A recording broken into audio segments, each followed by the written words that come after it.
So we are going to talk about chi-square if I can find the files. Oops, I just had them all open and I closed them because I did. Anyways, it's now the sort of time after spring break and we are in mod 3. Okay. There are two more mods after this. Mod 3 is actually extremely short. It's a separate mod because it doesn't really fit with the other stuff. I don't want the Camtasia add-on. So, mod 3 is this thing called chi-square, and you're like, chi what? Exactly. Chi-square is actually a distribution, and it's called chi-square because it uses that distribution. Chi-square is actually a continuous probability distribution. For this class, because it's sort of psychology and like not math oriented, we're not going to talk too much more about that. Continuous distributions start with the normal. The t is also a continuous probability distribution. The chi-square is like the t. The normal, you remember, like you don't have to worry about this degrees of freedom sample size business because the distribution doesn't change. The t, you remember, it changes based on sample size. That relates to something called the degree of freedom. So n changes the distribution, and therefore it becomes kind of a pain in the you know what to deal with because every sample size has a different distribution, and then all of like the critical value scores are adjusted because where the 95% region fits changes based on the sample size, and you're like, whereas in the normal it's just 1.96. Isn't that nice? And it's consistently 1.96, so you always know where the critical value is that marks off 95%. With these other distributions, it changes. The chi-square gets even worse because unlike the t, now the t always looks like the normal. The t basically kind of is the normal. It's just modified. Now we get wacky. We're going to see the chi-square in this mod, and then we're going to see something called the F distribution in mod 4, which is ANOVA. The thing with chi-square, and I don't even know, like I have literally no idea if what I'm drawing is correct, is not only does like the critical value change, but like the way the distribution looks changes. These are probably totally wrong. I don't know. And they're like lopsided and they literally look completely different for every like not I mean they sort of morph as you go from like 1, 2, 3, 4, 5 degrees of freedom. But they're kind of clunky to work with in the sense that where the 95% cutoff is depends on degrees of freedom, which is the number of categories essentially in chi-square. But in essence, I'm just pointing out that we're not going to get to the detail of like actually sitting there. Like in stats 1, you sat there and you calculated like the probability that z is less than 1.6 or something like that. We could actually do that with like studying the chi-square distribution in detail. We're going to use the chi-square distribution and kind of like just take a basic understanding of it. We're not going to like study the chi-square distribution. We would if this were like a mathematical stats kind of course, but it's not. It's for psychology majors and they don't care about that stuff. So anyways, it's called the chi-square test because that's the distribution it uses. These are actually kind of stupid easy tests. Chi-square testing is based on categorical data. And that means short qualitative data. It does not mean your long narrative psychology case study data. It means like your color categories and gender and things like that. Remember, the data can be qualitative or quantitative. Qualitative data, we can talk about shorter categorical data and longer narrative data. So for shorter categorical data, something like gender, whatever sort of weird thing, religion maybe, where you live, there's all kinds of stuff that's basic categorical data. And you're like, why is this test so important? It's actually an extremely important test, very important test. If anything, I think it's probably the most important test in all of statistics. In terms of like sort of layman use, I guess, I don't know, including psychology people use. So that's why we're studying it. There's actually two tests that we're going to look at. One of them is the goodness of fit test, and this is when you have one categorical variable. And then we're going to go over this in the first video, and then this one is when you have two. I think you can technically do these with more than two, but I don't know how to. This is when you do two categorical tests. Now, this one, as far as I know, is always called the goodness of fit test. The second one is exactly the same test under like 12 different names. I don't know. I wasn't involved in the naming committee here. I call it the association test because what it's doing is it's looking for the association of two variables, like is gender associated with religion. The goodness of fit test is on one variable and it's just simply looking at one variable like gender itself. But all of your chi-square testing is based on categorical variables. It does not involve numbers. How are we doing? I mean, it does involve numbers in the sense that we're working with the counts of the categorical variables. So essentially we're analyzing frequencies. Um, but the data itself is categorical. We're analyzing the categorical frequencies, and the two different tests will explain how. So that's what chi-square testing is about. It's actually easier than all of the sort of like test on means and stuff because it doesn't really have like that much mathematics in it. It's really just like count data. I made this. Aren't you proud of me? So when you do the problem set, and you will, because this unit's only going to be a week and a half, 2 weeks long. So these are the two branches. The goodness of fit test is the one variable, the association test. I'm previewing this first, and then I'm going to go through, this first video is going to cover this, and then I'm going to do a video on these guys. So the first thing is what we call the goodness of fit test, and it tests whether one categorical variable fits a particular distribution. The easiest thing to think of is, are we looking at whether or not things are even? For example, if we have male and female data, do we have 50% and 50%? Okay. And that's what we're testing for. It's actually a pretty simple little test. You can also do a specific percentage. So you could actually test for like male being 20% and females being like 80%. Why would you ever want to do this? And the answer is a lot of things in life are not evenly distributed. So the default is to look for like whether males and females are just 50-50. And then like you can also adjust the test to do specific percentages because a lot of times this is what you might want to be doing. Where would you use this? And the answer is bias and fraud. Those are two huge uses of this. Bias, why? Because if your data set should be 50% male and 50% female, and it's 20% male and 80% female, it's extremely biased. And so chi-square is actually a super easy way to test for bias. It really is.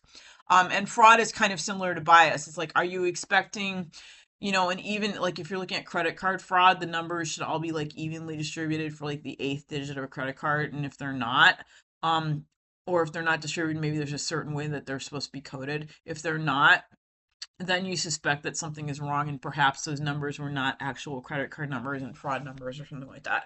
And also like in literary stuff, I've seen these used for like determining if like they're the works of Shakespeare based on like word counts, which are categorical variables. So it is kind of used a lot. The other thing that's kind of a pain, and these two fit along this. Typically, we do analysis on raw data, meaning we just do our analysis on the data set itself. Because chi-square is done on frequencies, I'm also going to teach you how to do a chi-square analysis directly on the frequencies, which is summarized data. This is actually the only place with me you're ever going to see analyzing summarizing data. Why? Because this is actually something that's commonly done. So this looks like kind of a pain. There's actually going to be 5 methodologies for SPSS. So as we go through this, and the reason I printed this out, or put on the slides, I don't print anything on paper anymore. It's wonderful.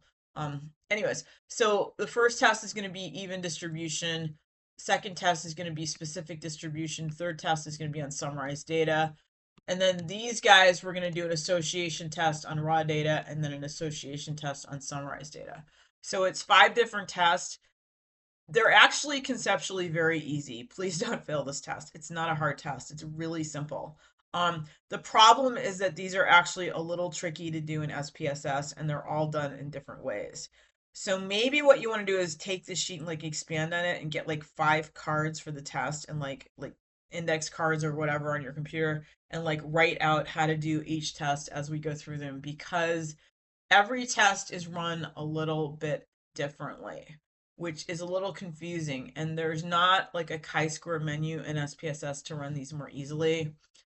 I'm not SPSS. I didn't do this. It's not my fault. But it is a little bit tricky to run these, even though they're kind of like conceptually and mathematically really simple, but SPSS actually just doesn't, the way that it processes them, you have to do like certain things to make them run. Okay.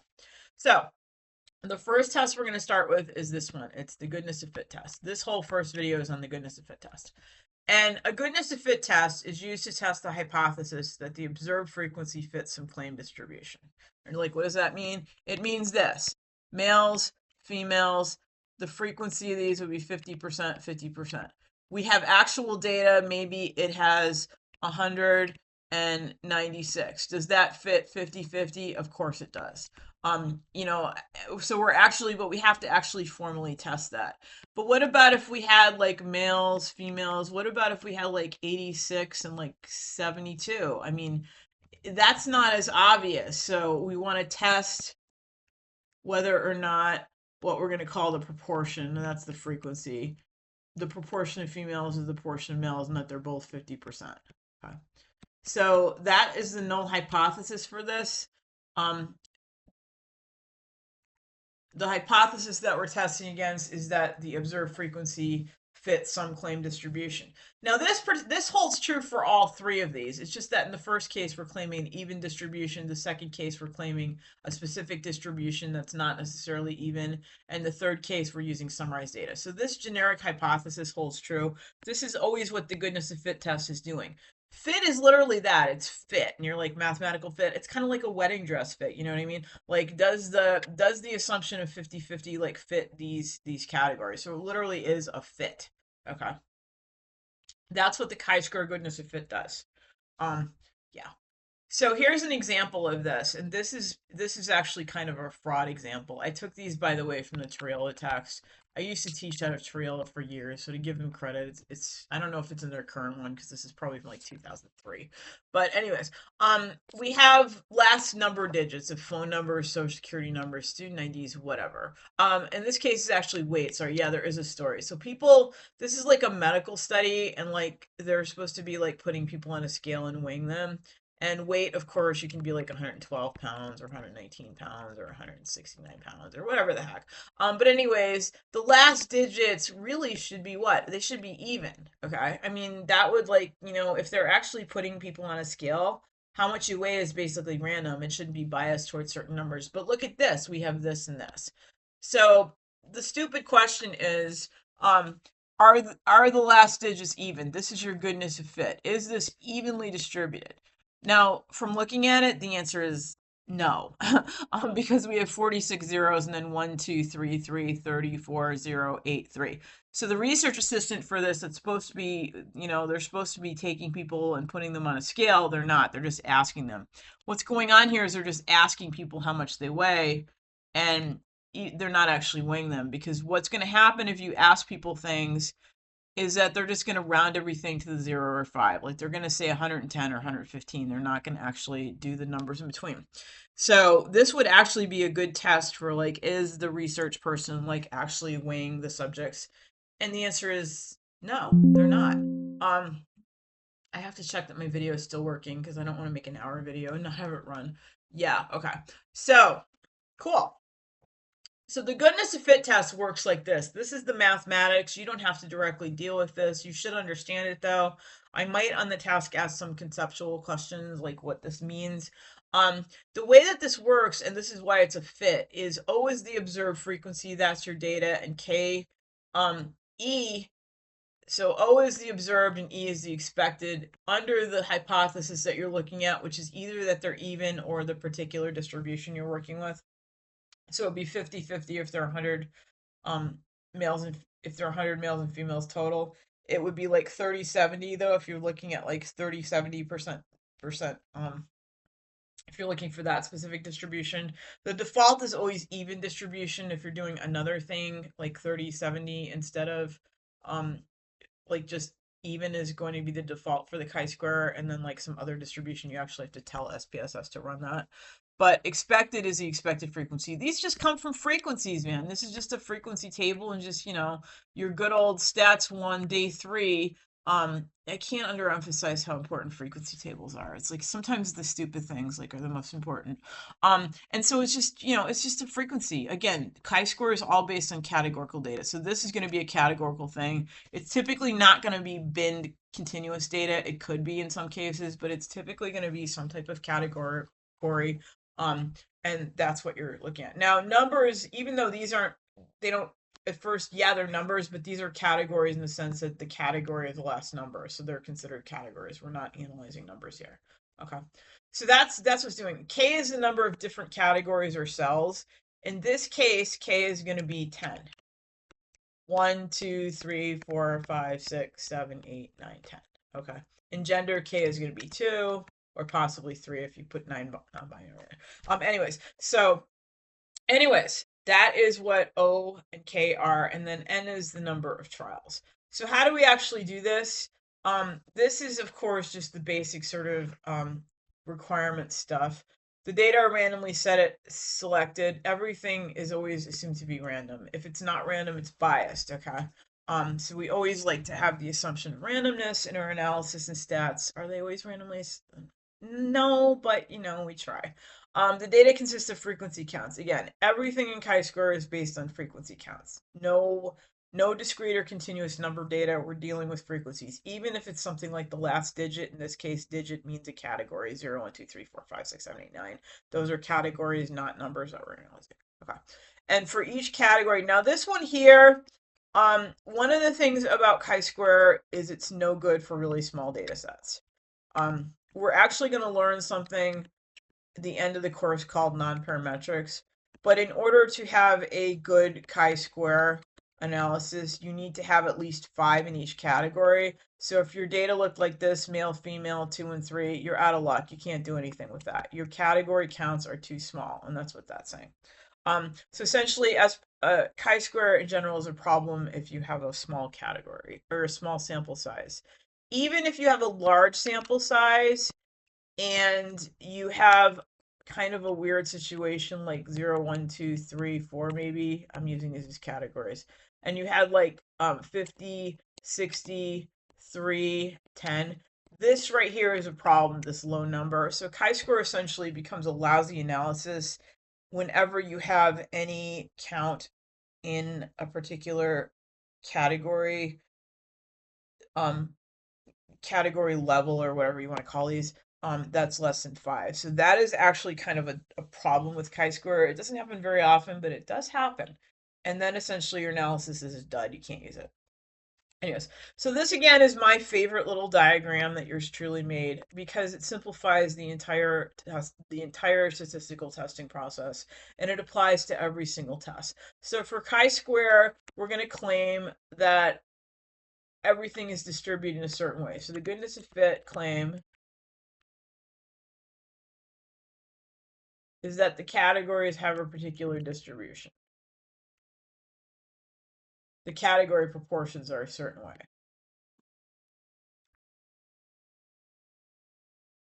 That's this particular.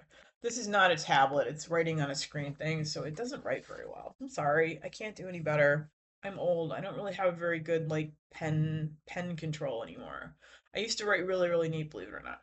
So anyways, the null hypothesis here would be that the category frequencies are even for the 10. So it would be that, and we can consider category frequencies in terms of proportions. So it would be like the portion here.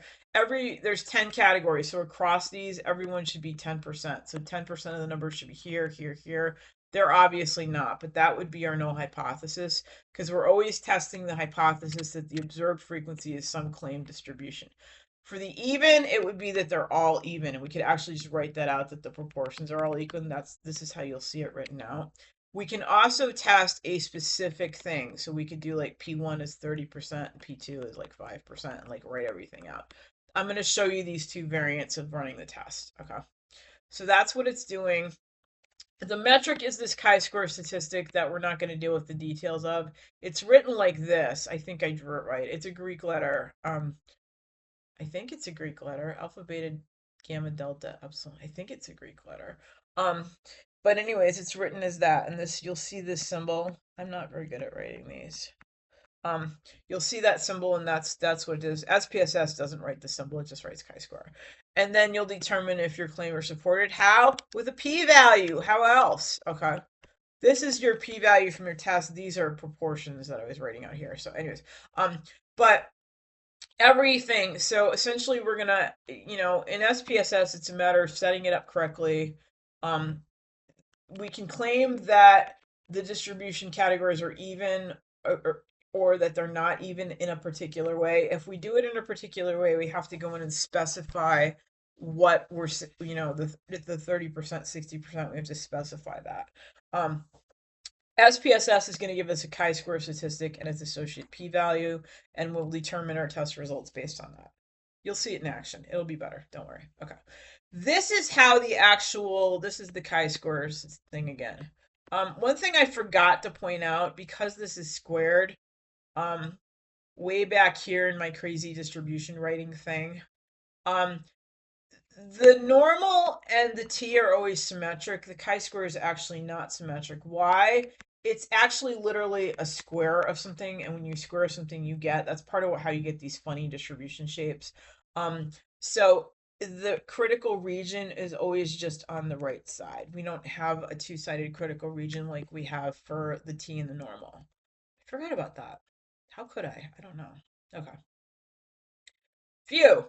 This you can actually do fairly easily by hand. Again, this is generic. Claim distributions by default, it's even, but you can also do pretty much anything you want. Yeah. So the way the chi-square statistic is calculated, though, it's actually a piece of cake.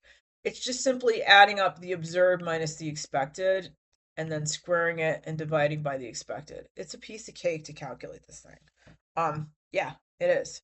So this is actually extremely doable algebraically. We're not, because we're going to do an SPSS, but it's not a hard one to do.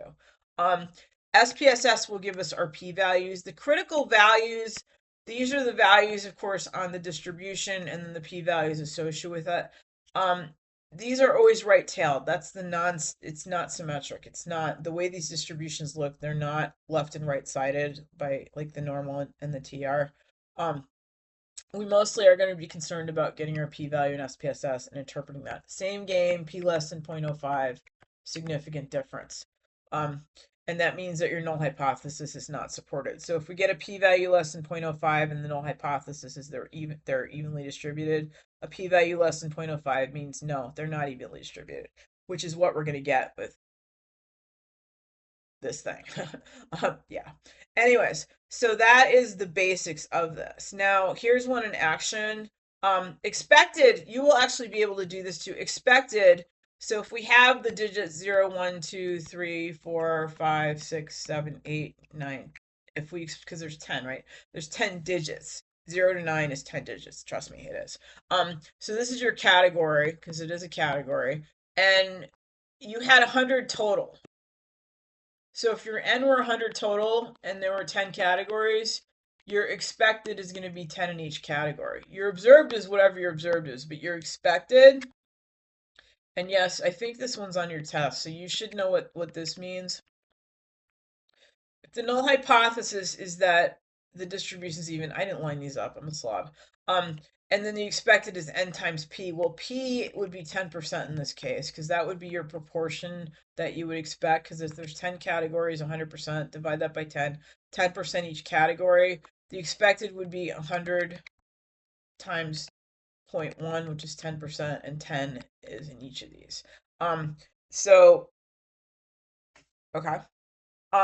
This would apply in both cases, but if you're doing a not equal, let's say I'm doing a not equal, I need more space because I don't make myself enough. Let's say I'm doing a not equal, and for some reason, it's a particular profession, and I would expect males to be 70% and females to be 30%. So my expected males, if I had 100 in this case, is going to be 100 times 0.7. That's my proportion. So my expected in this case would be 70 and 30, not 50-50.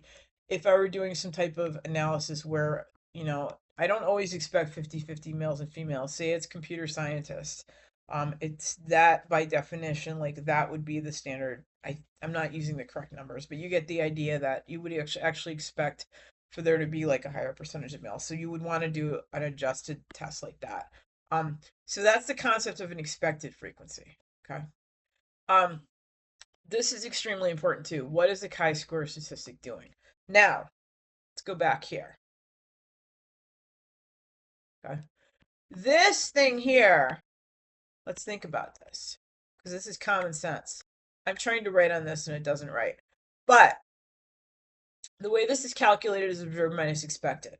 So if your observed and your expected are very close, this is going to be small. Okay. And then your chi-square statistic is going to be small too. So if your observed are pretty close to expected, you have a small chi-square. Okay. And the bigger the chi-square, the bigger this is, it means your observed and your expected are further and further away. So the bigger a chi-square you get, the bigger away your data is from what you would expect in terms of the counts. And then you get a big chi-square, and then it's likely that your chi-square is showing your observed minus expected is huge, and that would mean that you're not, because the expected is the claim distribution. So if you get a big chi-square, it means your observed are not following your claim distribution. It's actually conceptually an extremely simple idea based on subtraction. Okay. The bigger this is, the bigger the difference of the observed minus expected numbers, the more likely you have a distribution that's significantly different than your claim. We need to see this in action. We do. Okay. This is this study of a random sample of 100 weights of Californians is obtained, and the last digit of the weights is summarized on the next slide. When obtaining weights, it's extremely important to actually measure the weights rather than ask people to self-report, which did not happen in this case. By analyzing the last digit, we can verify the weights that were actually measured, since reported weights tend to be rounded to something ended in a 0 or 1. If you think about it, somebody asks you how much you weigh, you're going to say 120. You're not going to say 118 because you don't, that's just what people do. But if they actually put you on a scale, it's going to read 118. So test the claim. Here's our chi-square analysis. Test the claim that the sample is from a population of weights in which the last digit do not occur with the same frequency. So the claim, the null, is that all of the proportions are equal. So there's 10 categories. I'm just going to write that like this. And the alt in this case is that they're not. Okay. And it doesn't matter like which ones are unequal. Chi-square is testing broadly across whether the distribution's even or not even. It's not looking at like specifically whether like the 0 and 1 are different from each other. So it's kind of like a high level test. We're going to see this again with ANOVA. Both ANOVA and chi-square are kind of like high level tests that are testing for like whether the general pattern is this. To look at like the details, like to see if like maybe it's the 5 that's the highest number, then you go back and do further analysis and look at the data. But the chi-square is simply testing for whether or not the distribution is even. Okay. Here is the data, which is the same data we saw before. Okay. These, by the way, when we say observed, that's the O. That's the observed. Now, does it meet the theoretical requirements? Random, yes. Count data, yes. Everybody's less than 5. I mean, everybody's greater than 5. So that is actually kind of a no here, but they're doing it. Okay, so this makes sense. They're doing it based on claim. We actually do have some data that are less than, like, this is actually not, these are less than that, but they're saying that it's okay because the expected value would be 10, which is greater than, the expected value is greater than 5, even though some of the data themselves aren't. So they're basing this on what we're testing against. That's okay. Okay. So this is the null hypothesis that all of it's writing them in terms of proportions. Proportions percent, same thing. And it's saying that the proportion across each of the categories is equal. This is the first test. Okay. This is, okay, going back to this because I want to put this into perspective. This is this even value test. After that, we're going to do this one. I have a feeling I'm going to have to go do another, I'm going to do 2 parts of this video. It's not going to go in one. Anyway, so that is the first test, is looking for the evenness of the distribution across categories, which is kind of like the simplest way to do things, but realistically in life, that's not how things work. But if you're looking at something like weight digits, you would expect that that this would be totally random if you were actually putting people on the scale, as opposed to just asking them. Okay. So how do you actually do this chi-square thing? Look at this. Now we could do this by hand if we wanted to. I'll probably do this by hand with the in-person class just to sort of like, I don't know, kill 2 hours. But anyways, so this is the same stuff. This is just this table here. That's all it is. That's what you're looking at. Then, though, we actually are doing the sort of hand calculation. The expected frequency, E is equal to N times P. N is 100, because if you add these all up, you get 100. The expected proportion is going to be 10%. So each of these is 100 times 0.1. And then you get the expecteds of 10, 10, 10, 10, 10, 10, 10, 10, 10. Then what it's doing is it's just calculating this thing, okay? Which is actually a fairly easy thing to do by hand. Everything in chi-square is simply based on this idea of observed minus expected. What do we observe? What do we expect? Literally, that's the gist of a chi-square. It's determining how far away the data are from what you would expect, which is a theme around here. Because remember when you did means testing, you're like, how far is the mean from the null hypothesized mean? How far is the difference of means from zero? So how far is the correlation from zero? You know, so there's a really big theme going on here, right? A lot of testing works and you know, you have your data and then you have your expected under the null hypothesis and you're just subtracting. Okay. And you can see that there's a lot of deviation of the observed to the expected because the data is way off from what you would expect. And it's just egregiously off. I mean, you could just look at this one and be like, wow, that's going to be significantly different.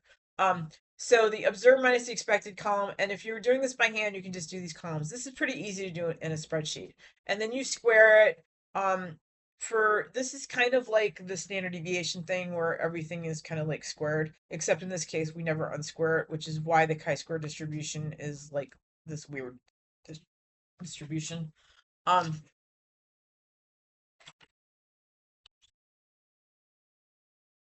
My heat's on, I'm suffocating. Anyways, so observed minus expected, then squared, and then we divide by the expected, which is always that. So we're just calculating this. You can see these manual calculations. You probably should go through and like think about this and do one on your own like this. But you know, we only have so much time to do videos and be in class, so we can't do everything.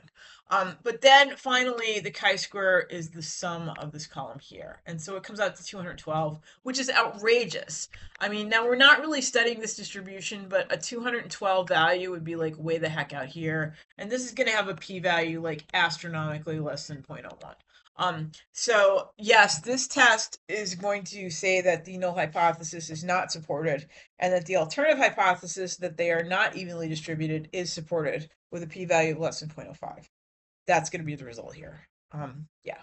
And so this is illustrating, now this is the chi-square distribution. This is not how them all look. This one has, they didn't actually give the degrees of freedom on this. For this particular distribution that they don't say what it is because they don't give the degrees of freedom, the critical value is 16.9. We got 212. We're like so far out in this thing. We're like in outer space. Clearly the p-value is less than 0.05. In the good old days, you used to get to look all these up in tables. Aren't you lucky you have SPSS? Anyways, I gotta shut my window because it's too noisy. Anyways, so you're gonna reject the null and the test statistics in the critical region. There's evidence to support the claim the digits do not occur with the same relative frequency, which in many cases can indicate things like fraud. And yes, this is sort of a case of fraud because if somebody was a research assistant and their job was to weigh people, they're not actually weighing people, they're just asking them how much they weigh, which is a totally different thing. Okay, so I'm actually going to stop this and then do the examples in another video because this video is getting too long and my cat's yelling and yeah. Okay. I will be back for part 2 of this.